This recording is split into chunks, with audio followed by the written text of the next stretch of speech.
Everyday Blessing, berkat setiap hari.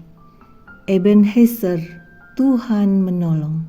1 Samuel pasal 7 ayat 2-4, ayat 10 sampai ayatnya yang ke-12.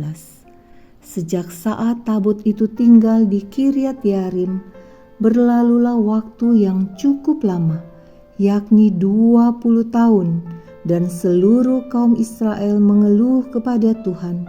Lalu berkatalah Samuel kepada seluruh kaum Israel demikian, "Jika kamu berbalik kepada Tuhan dengan segenap hati, maka jauhkanlah para allah asing dan para Asitoret dari tengah-tengahmu, dan tujukan hatimu kepada Tuhan, dan beribadahlah hanya kepadanya.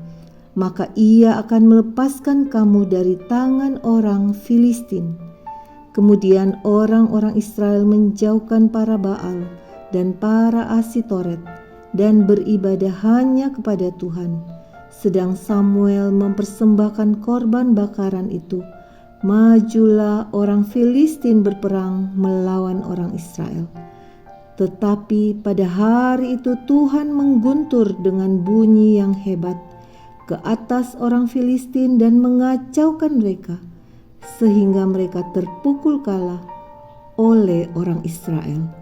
Keluarlah orang-orang Israel dari Mispa, mengejar orang Filistin itu, dan memukul mereka kalah sampai hilir Betkar. Kemudian Samuel mengambil sebuah batu dan mendirikannya antara Mispa dan Yesana. Ia menamainya Ebenezer, katanya, "Sampai di sini Tuhan menolong kita." Setelah dipukul kalah oleh bangsa Filistin selama 20 tahun, bangsa Israel mengeluh kepada Tuhan untuk mencari pertolongan. Dan bagaimana Allah menolong mereka? Ketika mereka telah berbalik kembali kepada Tuhan dan dengan segenap hati menjauhkan allah asing dari hadapan mereka.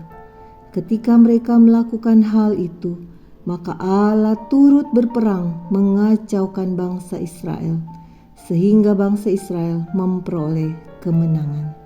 Kata Ebenezer mungkin sangat familiar kita dengarkan. Bahkan artinya sampai di sini Tuhan menolong kita dijadikan nats penting dalam khotbah dan rema renungan yang sering kita baca. Tetapi kita melupakan fakta bahwa di balik pertolongan Tuhan ada pertobatan sejati yang dilakukan bangsa Israel. Dalam pokok doa harian kita, seringkali kita meminta pertolongan dari Tuhan. Kita menanti dalam kurun waktu yang lama, bahkan bentuk permohonan agar kita dapat dilepaskan dari kesesakan. Tetapi kita melupakan fakta utama sebelum mengharapkan pertolongan dari Tuhan, yakni kondisi kita yang mungkin masih belum berbalik dari ilah lain yang membuat kita menduakan Tuhan. Jika kita berpikir bahwa hati kita hanya tertuju kepada Tuhan dan tidak memiliki patung sembahan atau pemujaan terhadap sesuatu, tetapi mungkin pemujaan kita bukan dalam bentuk seperti itu. Zaman sekarang ada berhala modern yang dapat masuk dalam berbagai bentuk. Berhala modern dapat berbentuk kekayaan, kehormatan, popularitas, kekuasaan, kesenangan diri dalam bentuk benda seperti keterikatan terhadap gadget, hobi yang berlebihan, yang kesemuanya bukan mengarahkan kita kepada Tuhan, tetapi menjadi penghalang kita dalam menjalin hubungan dengan Tuhan.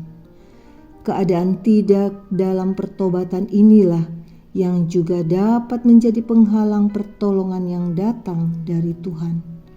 Saat kita mau melakukan pertobatan sejati, maka Tuhan akan turut campur tangan dalam perkara yang telah kita gumulkan.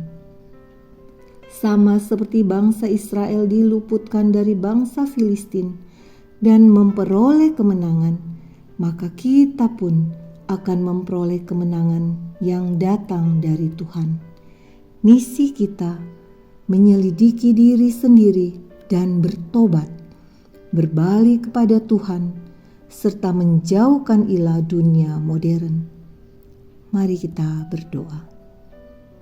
Allah yang mengasihi kami, ampuni dosa dan kesalahan kami, jikalau kami masih memiliki ilah modern yang menjadi penghambat dalam hubungan kami dengan Engkau.